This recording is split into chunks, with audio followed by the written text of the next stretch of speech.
Bom dia a todos e a todas. Em nome do Escritório Regional da Unesco em Santiago e do Instituto Internacional de Planejamento da Educação da Unesco, dou as mais cordiais boas-vindas ao nosso segundo encontro deste ciclo de seminários sobre políticas digitais. Esta iniciativa se insere na Aliança Regional para a Transformação e Inovação Educacional, chamada ARTE, que é justamente um espaço que procura fortalecer as lideranças estratégicas de nossa região para poder orientar a transformação digital. Em nosso primeiro encontro, traçamos o panorama regional e exploramos os marcos de referência da Unesco. Hoje, nesta sessão, damos um passo além e vamos nos aprofundar no tema que nos convoca: a governança, a liderança e o desenvolvimento de capacidades. Sabemos que a transformação digital não é apenas uma questão de infraestrutura ou tecnologia, é fundamentalmente uma questão de visão, de gestão e também de talento humano. Isso implica, de alguma maneira, considerar as seguintes perguntas: como governamos essa transformação para que seja inclusiva e centrada na ampliação de direitos? Que tipo de liderança precisamos em nossas escolas e ministérios para gerir a mudança? Como construímos as capacidades institucionais e a cultura digital necessárias para que as políticas cheguem às salas de aula e gerem um impacto real? Essas são as questões que nos convocam hoje, e por isso eu gostaria de agradecer a todos pela sua presença. E agora passo a palavra à minha colega Amparo Naranjo. Amparo? Muito obrigada, Fernando. Bom dia, boa tarde a todos e todas. Que prazer nos encontrarmos novamente neste segundo encontro sincrônico, no qual vamos tratar da liderança, com um painel muito especial de profissionais que têm trabalhado profundamente nessa questão no marco da transformação digital. E vamos a iniciar com a nossa primeira convidada, Beatriz, que é Beatriz Pons, chefe no time da IP em Paris. Bem-vinda, Beatriz. E gostaríamos de lhe perguntar, partindo do princípio que seu trabalho está focado na liderança sistêmica, o que está e que está além das diretivos, que envolve funcionários e outros atores-chave. Gostaríamos então pedir ou propor que você faça uma reflexão aqui como desenvolver essas capacidades em todo o sistema para criar as condições necessárias para uma transformação educacional nesse contexto atual da era digital. Seja bem-vinda, Beatriz. Muito obrigada. Que prazer estar aqui com todos vocês. Vejo que aqui temos mais de 220 participantes neste fórum. Para mim, é uma honra estar aqui e poder falar com todos vocês sobre liderança na educação na era digital. Para começar, a partir do IP, a nossa missão é fortalecer a capacidade dos países membros da Unesco para planejar e gerir os sistemas educacionais. E aqui nos referimos, então, à era digital. Como transformar os nossos sistemas educacionais utilizando todo tipo de ferramentas digitais. E isso requer de uma liderança bem específica, bem formada e preparada, que saiba colaborar, que saiba definir uma visão e ter uma liderança bem eficaz. O que eu gostaria aqui de tratar é sobre os desafios da liderança educacional que enfrentamos há alguns anos já. E cada vez mais estamos em um mundo muito incerto, muito complexo, no qual há uma série de desafios que não são apenas a tecnologia, mas também o meio ambiente, a questão social, as crises. E tudo isso precisa integrar-se na tecnologia. Essa é uma das dos pontos-chave. Portanto, precisamos que nos sistemas educacionais seja integrada à tecnologia e os líderes precisam fazer isso em diferentes âmbitos. Por isso, é preciso fazer com que os líderes passem deixem de pensar em uma liderança que antes era mais clara, mais direta, do ministério para as escolas, e passem a ter uma visão um pouco mais simples, ou seja, daqui vamos até as escolas. Precisamos definir. E hoje nos encontramos em um momento de muitos desafios, de mudanças na governança, na saúde, no uso dos dados, que não é tão simples assim, e além do mais, é um momento no qual há uma transformação digital. Todo esse contexto, então, dificulta muito como alguém que está dirigindo o sistema educacional em diferentes âmbitos, nacional e regional e local e nas escolas, o que tem que fazer. Por isso, é tão importante saber que tipo de capacidades e habilidades são necessárias para isso. Por uma parte, temos uma série de habilidades que são de conhecimento. O carro-chefe é a implementação dessa transformação, que é a política digital. Que política digital é criada?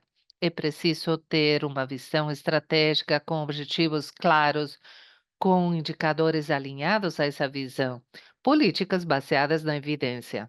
Em dados, claro, mas também na pesquisa e principalmente entender as necessidades das escolas, dos alunos. Não se esqueçam também dos professores, dos diretores e diretoras, e que essa política tenha recursos suficientes como para serem sustentáveis a longo prazo. Vimos também muitas políticas de tecnologia, investimento, que fez um grande investimento em computadoras e que acabaram ficando totalmente obsoletas porque não foram pensados a longo prazo. Os computadores realmente foram dados, mas não se pensou neles a longo prazo.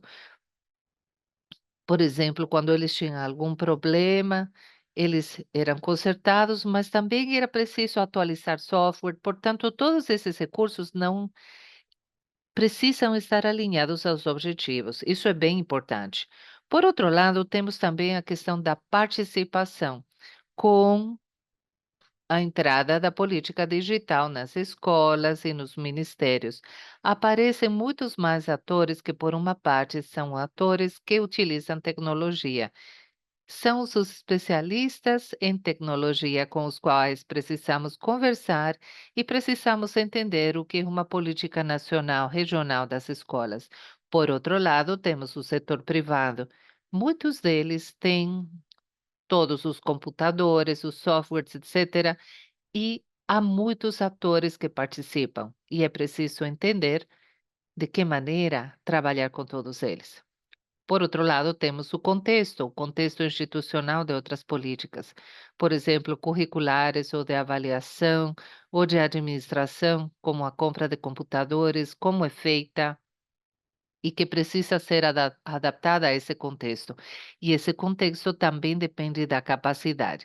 Se não houver capacidade para integrar tecnologia nas escolas por parte dos docentes, dos diretores, dos líderes em âmbito local, regional e nacional, as políticas não serão implementadas. Por isso é tão importante saber que capacidades temos de informar-nos e também definir estratégias de implementação. Portanto, por um lado temos isso e por outro lado, outra questão bem importante é liderar a transformação digital, que precisa de habilidades que não são apenas conhecimentos, mas também significa saber fazer estratégias, saber colaborar, saber se adaptar com os times, saber se comunicar, saber liderar os times, saber trabalhar com outras pessoas e poder se adaptar a mudanças em momentos curtos, a médio e longo prazo, o que não é tão habitual, como hoje neste contexto que muda tanto. Era isso o que eu gostaria de destacar nessa introdução sobre as lideranças na transformação digital. Muito obrigada, Beatriz. Muito obrigada por destacar a urgência de superar a fragmentação de políticas e a necessidade de uma abordagem sistêmica. Não é por acaso que estamos começando por esse assunto da governança, porque a experiência mostrada pela região, como você destacou, Beatriz, apesar dos grandes esforços e dos investimentos, sem uma governança clara e sem uma liderança eficaz, corremos o risco de que as lideranças fiquem fragmentadas e de termos ineficácia no uso dos recursos. Gostaria de lembrar todos vocês de que, assim como na primeira sessão, vamos ter uma conversa estruturada com os painelistas, como foi apresentado pela Beatriz na sua principal apresentação. Vamos poder comentar sobre essa intervenção com outros painelistas durante 2 minutos e, finalmente, Beatriz poderá fechar com um comentário. Falando sobre esses aspectos que serão tratados pelo nosso próximo convidado, Ramon Iriarte, especialista sênior no programa para a educação da EFTP. E Ramon falará agora justamente sobre as questões que foram tratadas por Beatriz. Bem-vindo, Ramon.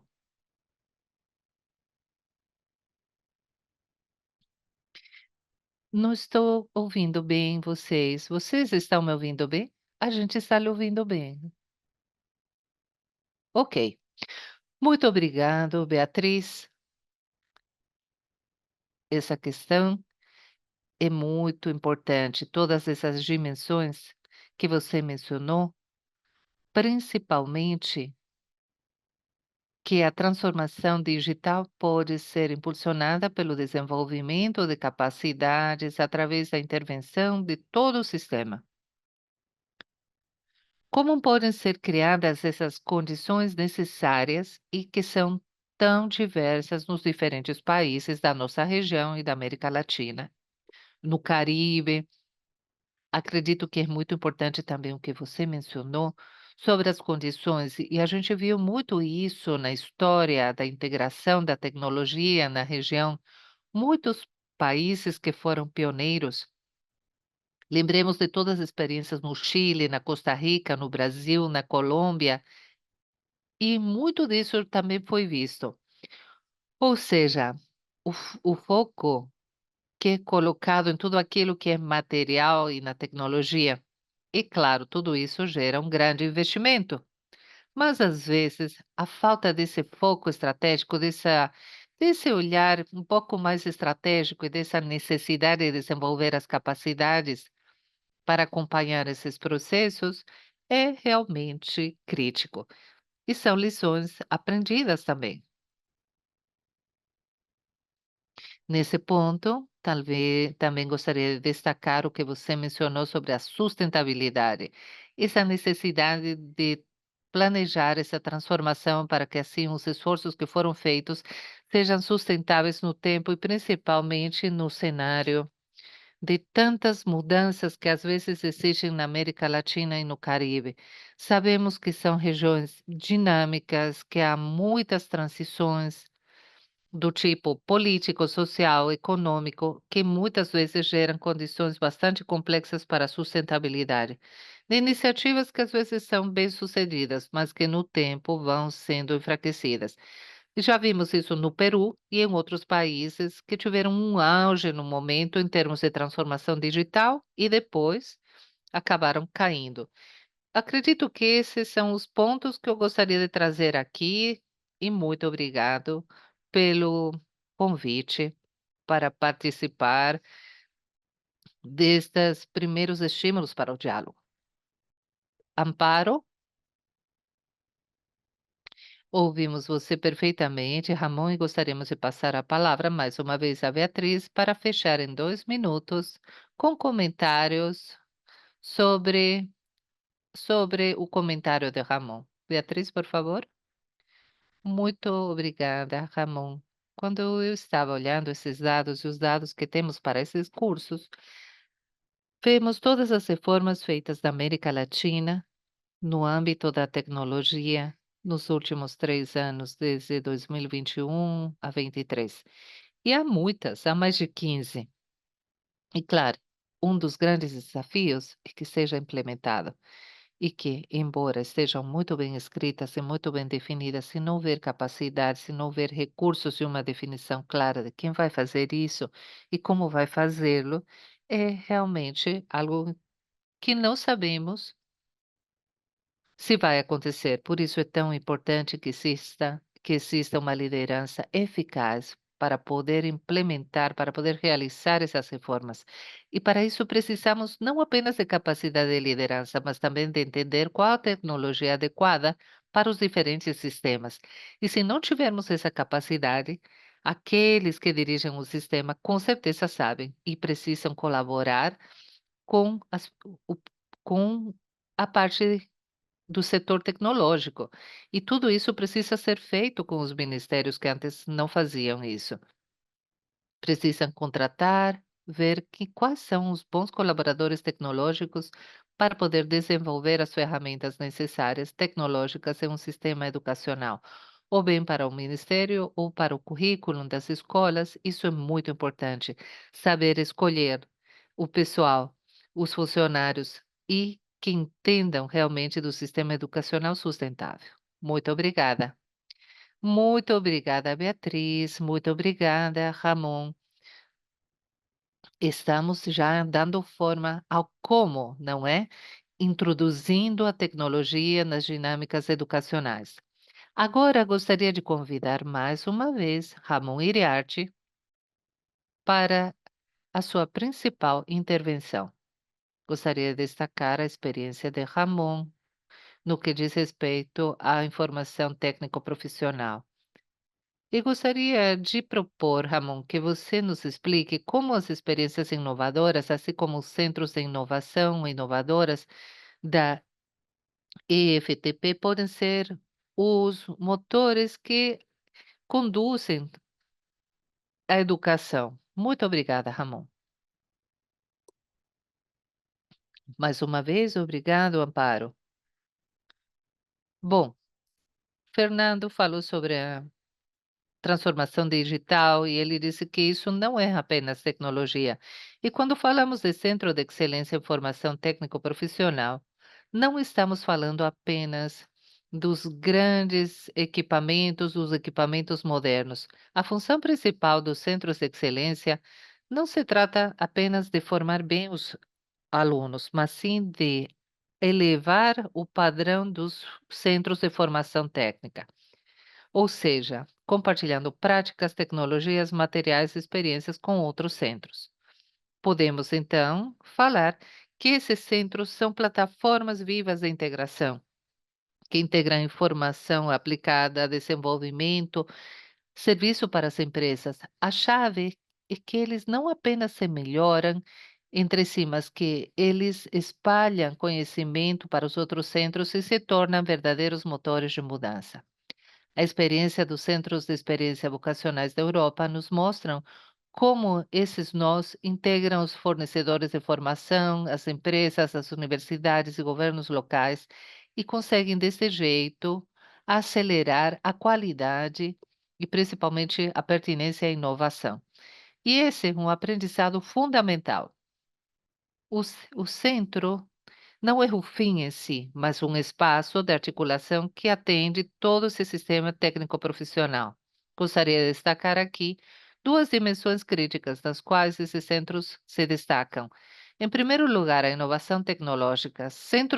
Esses centros são os lugares onde temos protótipos de metodologias e currículos ativos, nos quais podemos utilizar simuladores, data analytics, e tudo isso simplesmente se desdobra como uma inovação educacional.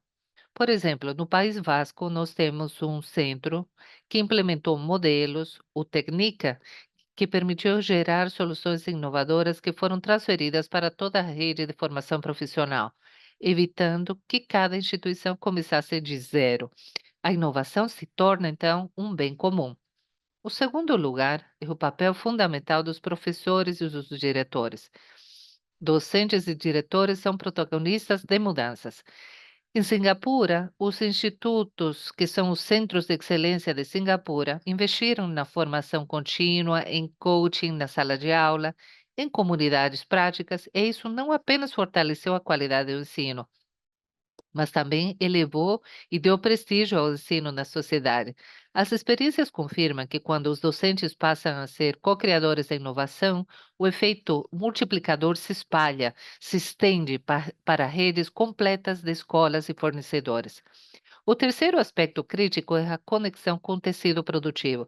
O centro de excelência não funciona isoladamente, mas com uma colaboração direta com as empresas, por exemplo, pequenas e medianas empresas. E temos exemplos no Marrocos, por exemplo, onde há centros de excelência, onde foram criados espaços nos quais esses centros trabalham com as empresas locais para resolver problemas reais. E isso permite que o currículo tenha casos reais e que também a região aumente em competitividade. O quarto ponto é a lógica. O impacto se multiplica quando os centros de excelência são considerados nós de estudo. Nós já tivemos da Ásia centros de excelência que demonstraram como as parcerias entre os institutos de formação técnica e as empresas podem criar mais conhecimento, currículos co-criados entre vários países. Não se trata apenas de um centro que é brilhante, mas de uma rede de centros que se ajudam e compartilham informação.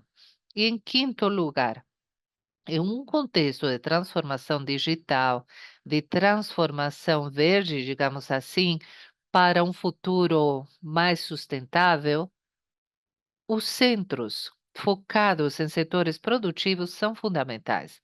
Por exemplo, na Austrália, os centros de excelência TIF estão focados em turismo renovável, energia renovável, tecnologias digitais, e todos esses centros são os pontos únicos de talento e inovação, e assim garantimos a formação e o emprego de qualidade. Quando esses centros de excelência se estabelecem, eles são desenhados pela indústria e são difundidos, espalhados em pacotes que são replicáveis. Os docentes deixam de ser apenas usuários e se transformam em líderes de mudança. A gestão cresce, tem mais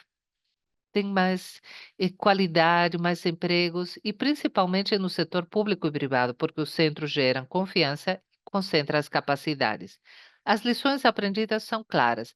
Para funcionar como motores de inovação sistêmica, esses centros precisam de uma transferência de capacidade e governança compartilhada com as indústrias e as universidades, de financiamento sustentável, estratégias de equidade territorial, para que os benefícios desses centros de excelência cheguem também até as áreas rurais e para os jovens em a situação de vulnerabilidade. A excelência não pode ser privilégio de poucos.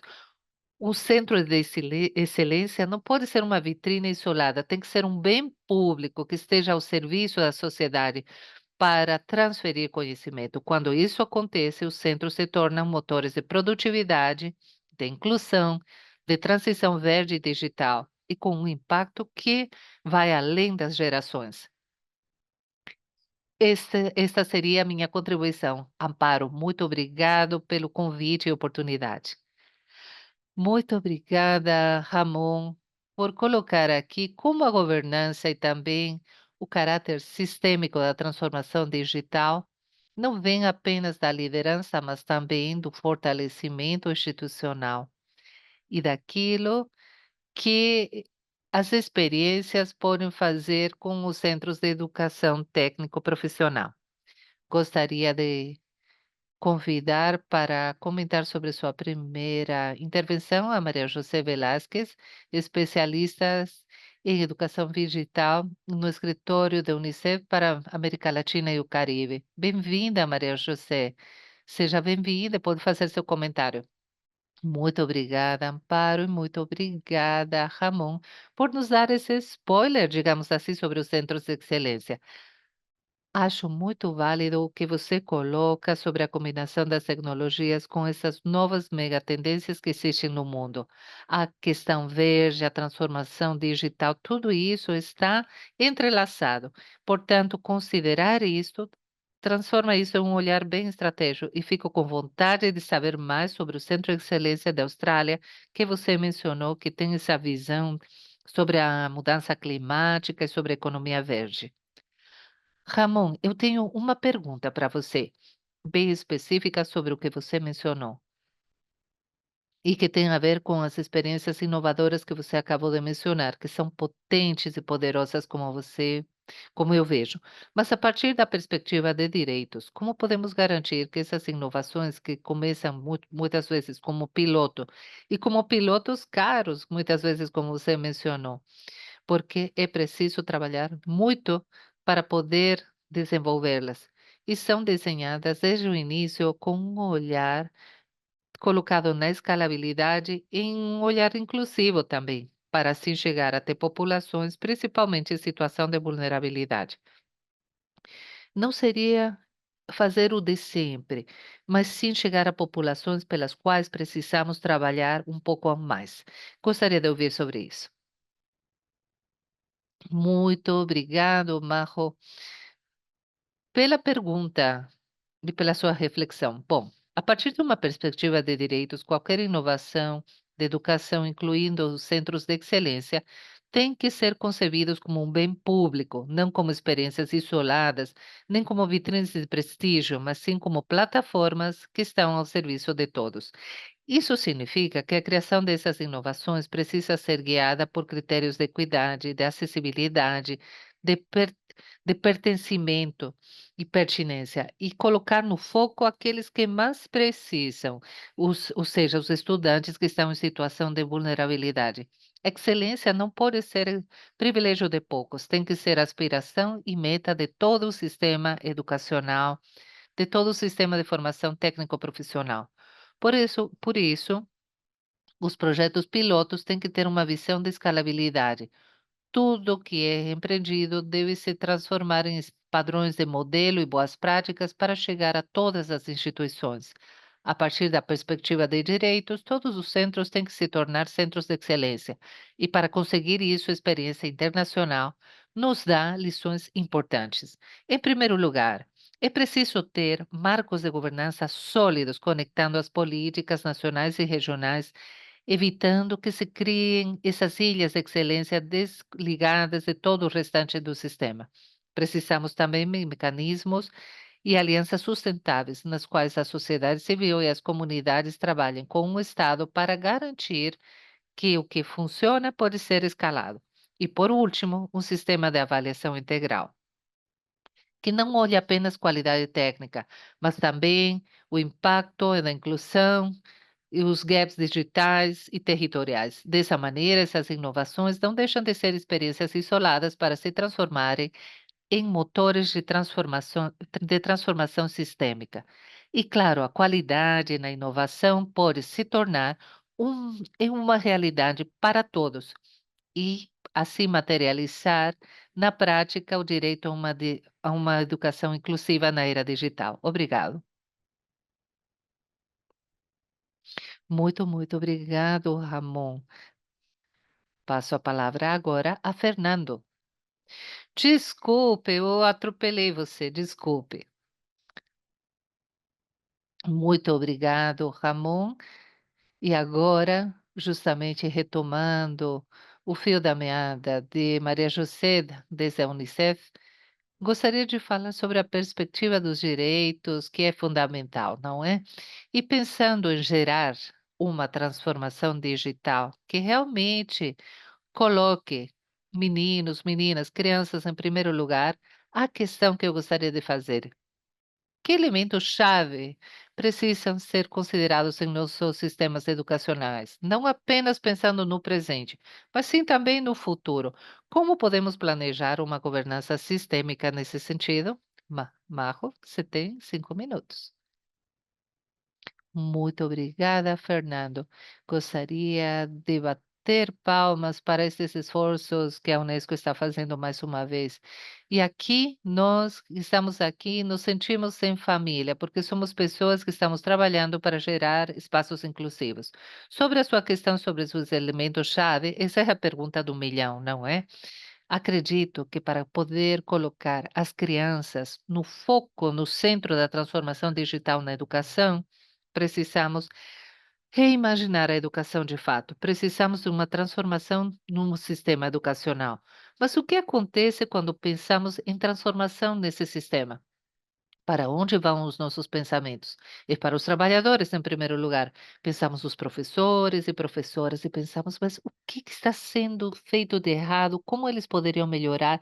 Os professores não querem se modernizar, mas na verdade não pensamos que por trás de tudo isso temos um sistema baixo, médio ou altamente fortalecido, que funciona como um enabler para que um professor possa ser desempenhar melhor em um mundo que avança rapidamente. Por isso, gosto deste espaço, no qual podemos dirigir o nosso esforço e olhar para uma maneira de fortalecer o sistema e assim trabalhar e fortalecer as habilidades dos trabalhadores que estão na linha de frente, que são os professores e professoras. Por isso, precisamos de um foco mais sistêmico que garanta, em primeiro lugar, a equidade no acesso, no uso e na apropriação dos implementos digitais dentro da educação. Não apenas para o acesso, Fernando, eu gostaria aqui de insistir, e repito isso como um disco riscado, porque é fundamental para que essa narrativa fique clara, que depende também dos sistemas e do fortalecimento dos sistemas, a apropriação das novas tecnologias.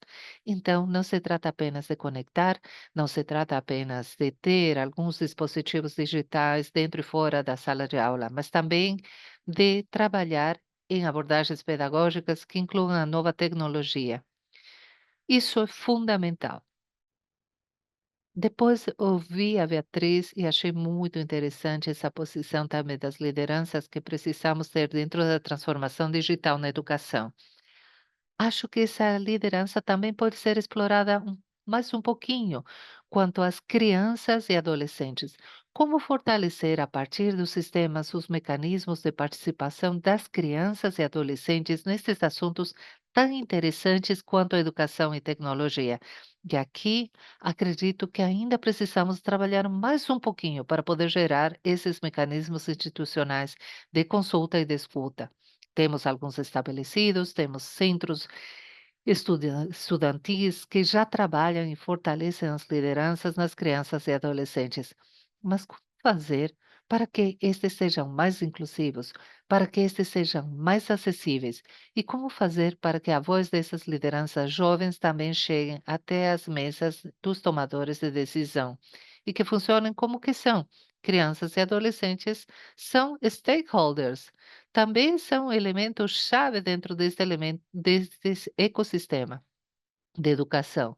E quanto à governança, precisamos de trabalhos intersectoriais, multissectoriais, como os colegas mencionaram já. Isso significa articular atores como a sociedade civil, aqueles que tomam as decisões, ter professores e professoras também nas mesas de decisão, ter os diferentes atores que formam parte deste ecossistema.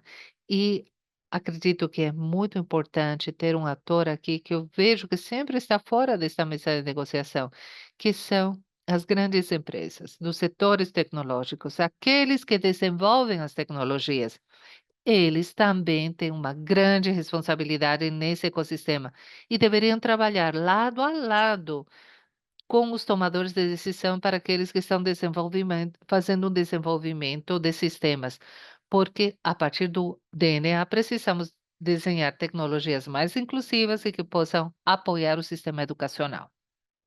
E por último, Fernando, já nos meus últimos segundos, acredito que fortalecer os sistemas tem que ser feito não com um olhar nostálgico sobre o que aconteceu. Não, não podemos ficar pensando o que deu errado, que as crianças estavam entediadas, porque não tinham todos os recursos. Não, já foi, já passou, já aprendemos com o passado. Estamos com um novo presente e, de fato, temos que nos antecipar ao futuro. Caso contrário, São revoluções e revoluções tecnológicas que vão passando por cima de nós enquanto nós continuamos pensando. Na verdade, temos que ter um olhar sistêmico um pouco antecipado ao que irá acontecer. Bom, fico por aqui. Muito obrigada, Fernando, pelo espaço. Muito obrigado, Marco. Agora convidamos Martim Cáceres a reagir, diretor do Centro de Inovação do Ministério da Educação do Chile. Martim, tem a palavra.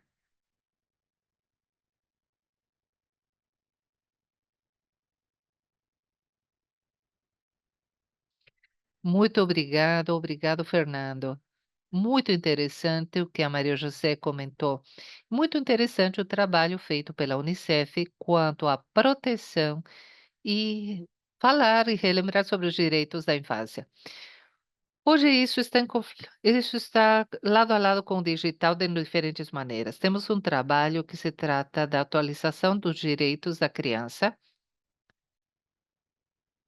e coloca como olharmos para os direitos dos crianças, e há uma tensão bem interessante entre promover a autonomia, de deixar que crianças e adolescentes explorem o mundo digital, mas ao mesmo tempo resguardando seus direitos fundamentais. E vemos que isso fica ainda mais lado a lado com a tecnologia, a introdução à tecnologia em idades cada vez mais tenras, mais precoces. E isso fica também em conflito com as tecnologias.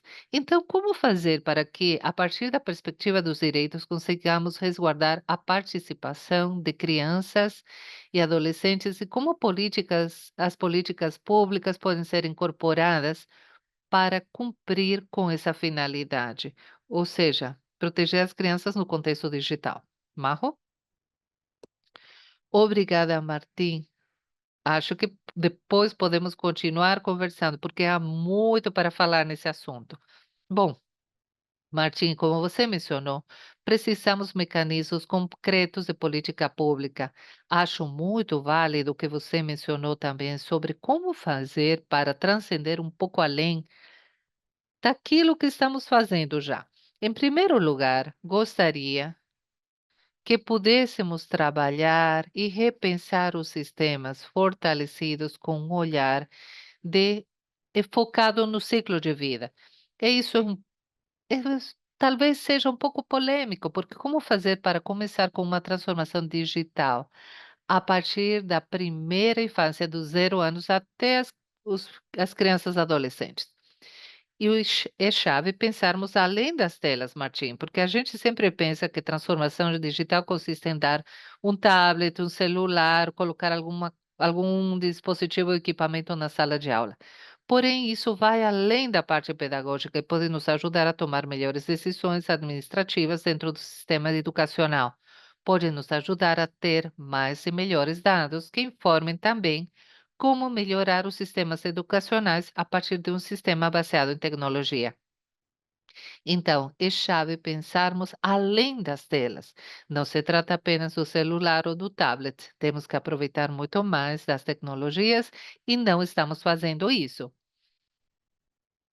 Por outro lado, acho muito importante ter essa abordagem flexível e inclusiva para as novas tecnologias. E ainda temos caminho por percorrer.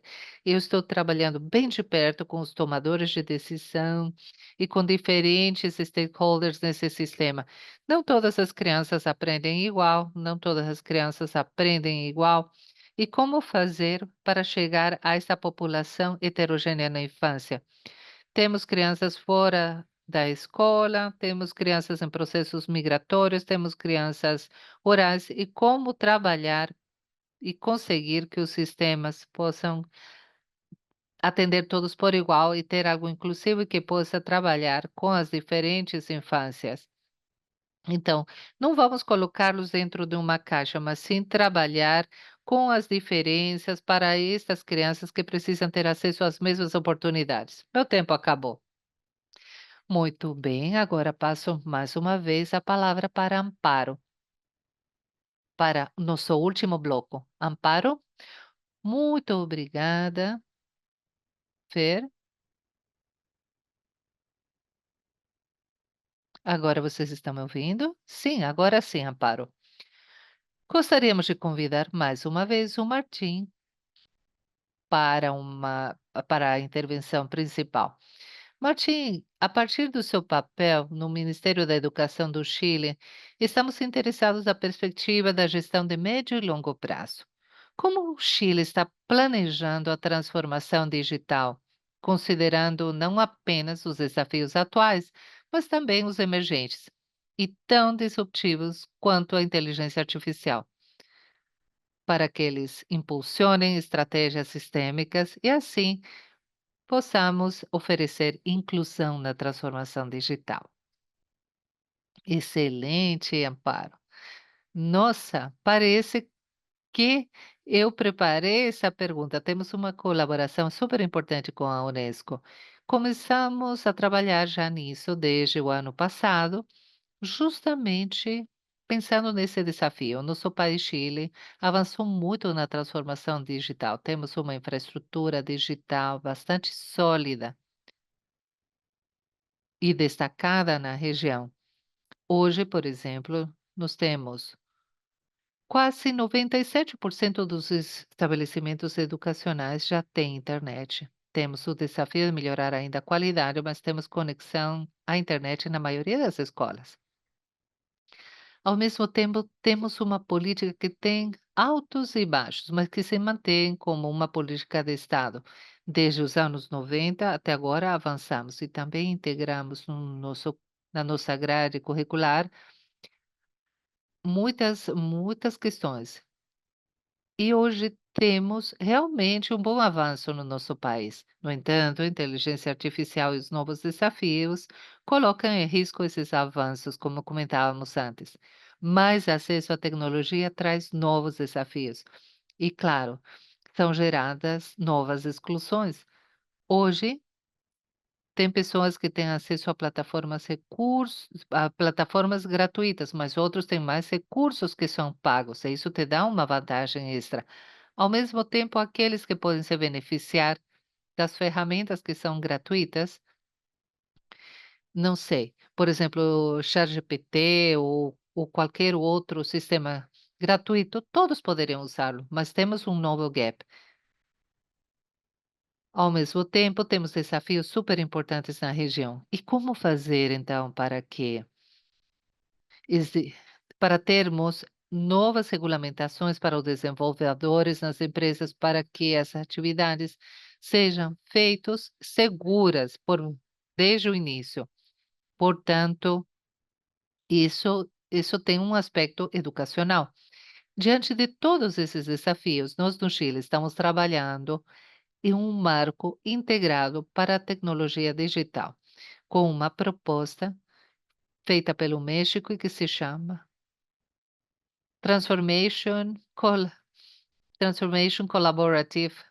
E o objetivo deste é pensar na transformação digital a partir de 6 pilares, que são a coordenação, a liderança e como, a partir do nível sistêmico dos diferentes níveis ministeriais, interministeriais, os diferentes níveis de gestão, até chegar na escola, como se lidera a transformação digital.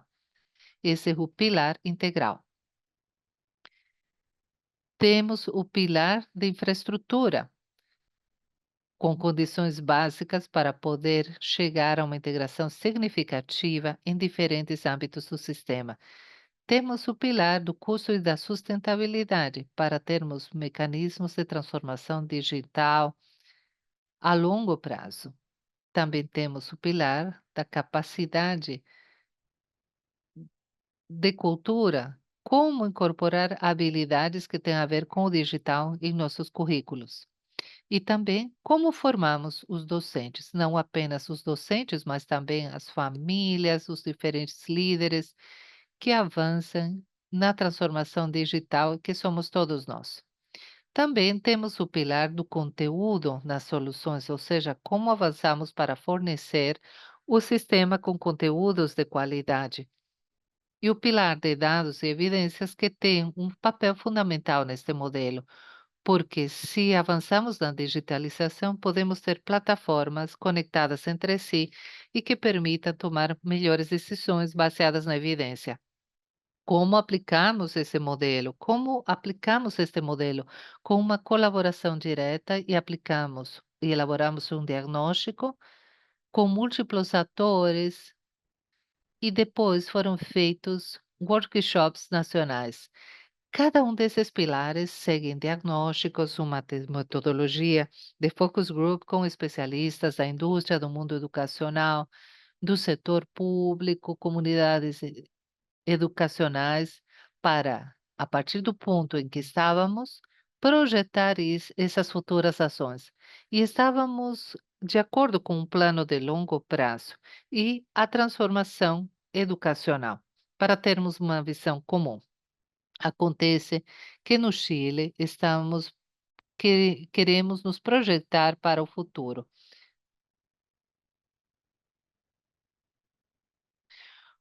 Muito obrigada, Martim. Gostaria de convidar Beatriz Pons para que comente a sua intervenção. Por favor, Beatriz, por favor. Muito obrigada. Acho muito interessante, achei muito interessante a colocação do Martim sobre o Chile, que está trabalhando nesse marco com a Unesco.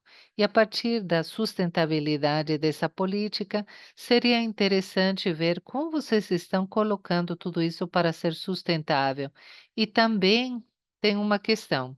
Neste momento, o mais importante aqui não é apenas instalar uma tecnologia digital, mas sim estabelecer processos para que sejam revisados, porque a tecnologia vai avançando, vai avançando aos tropeços e outras tecnologias vão a passo de tartaruga. Então, como vamos trabalhar com o âmbito regional, nacional, para assim estabelecer processos para poder ajustar a si a poder se ajustar à tecnologia que muda constantemente, que é um dos grandes desafios. Por exemplo, fazemos uma macroinstalação, um trabalho enorme e daqui a poucos anos já não serve mais. E é preciso reinstalá-la, mas ninguém tem mais recursos. Por isso, eu acho tão válida a sua visão de mediano prazo, para ver como investir para que seja sustentável no tempo e possa se atualizar. Justamente nesse modelo, um dos pilares temos 2 pilares, na verdade, a de coordenação e liderança, que é justamente identificar quais são os níveis do sistema. No ministério, como são as combinações interministeriais, as conexões, e também na gestão da escola e do sistema, e também no âmbito da própria escola, precisamos de líderes formados. O caminho é longo, porque muitas vezes o componente digital não está explícito. E hoje é fundamental saber mais do que a tecnologia em si. Precisamos dar um passo atrás e fazer com que os líderes saibam tomar decisões em contexto de mudança constante. Mais do que saber sobre a tecnologia. Hoje é preciso saber sobre a tecnologia e ter uma base, saber do que estão falando, mas também precisamos ter esse tipo de expertise. Mas os líderes precisam saber gerir mudanças de forma participativa. Isso é o mais importante, saber combinar o lógico com a liderança distribuída, saber o que está acontecendo. E incorporar isso na tomada de decisões. Por isso, é um tipo de liderança que é uma liderança distribuída, não é uma liderança vertical, que as decisões vêm lá de cima. Estamos incorporando isso nos sistemas docentes para ter marcos de competência digitais para os docentes, que envolvam todos esses aspectos que têm a ver com o aspecto digital e ter aspectos de formação para coordenação e nos estabelecimentos educacionais. Os líderes intermediários também propõem que eles tenham no seu desenvolvimento profissional esse tipo de competências. É muito importante identificar as competências e incorporá-los a partir das diferentes vias de formação. Muito obrigado, Martim, pela sua resposta. Bom, agora estamos chegando já ao final deste painel e gostaríamos de agradecer muitíssimo a Beatriz, Ramon, Marco e Martim. A conversa que tivemos aqui nos deixa ideias muito claras sobre como a governança deve ser pensada a partir da inclusão e da sustentabilidade, sem gerar novos gaps, novas lacunas, que a tecnologia não gere novos gaps. E a necessidade de uma liderança distribuída que também está conectada com aquilo que trabalhamos no nosso primeiro encontro e que pensa em todo o sistema. O poder das experiências inovadoras para impulsionar a mudança e o imperativo de ter a necessidade imperativa de ter os estudantes no centro e a necessidade de uma gestão pública que planeje a longo prazo. Esses são os pilares que sustentam uma política digital centrada na equidade e nos direitos. Portanto, muito obrigado mais uma vez a este painel incrível que tivemos aqui. E agora passo a palavra para Amparo para o fechamento. Muito obrigada, Fernando. E muito obrigada ao nosso painel maravilhoso. Muito obrigada pela sua generosidade e tempo. Obrigada a todos os participantes deste evento público. Gostaria de lembrar que temos representantes e membros de 35 países de nossa região, América Latina e o Caribe, nesta grande conversa regional, e que tentamos que seja o mais dinâmica possível. A conversa de hoje demonstrou que a governança e a liderança são um ponto de partida inegociável para qualquer transformação. A transformação, claro, leva um tempo. E vamos continuar conversando e nos encontrando nestes espaços. Lembramos que esse encontro faz parte de um ciclo de diálogos e convidamos vocês a agendar já as próximas datas. No dia 16 de outubro, para discutir sobre aspectos de infraestrutura e soluções pedagógicas, e no dia 13 de novembro, para encerrar o ciclo falando de sustentabilidade e financiamento. Agora passamos à segunda parte de nossa jornada, o workshop fechado, destinado exclusivamente aos participantes do curso Talento Digital para a Transformação e Inovação Educacional. Para aqueles que fazem parte do curso, pedimos que permaneçam nesta sala. E ao restante do público, o nosso agradecimento por nos acompanhar. Um abraço e até a próxima oportunidade.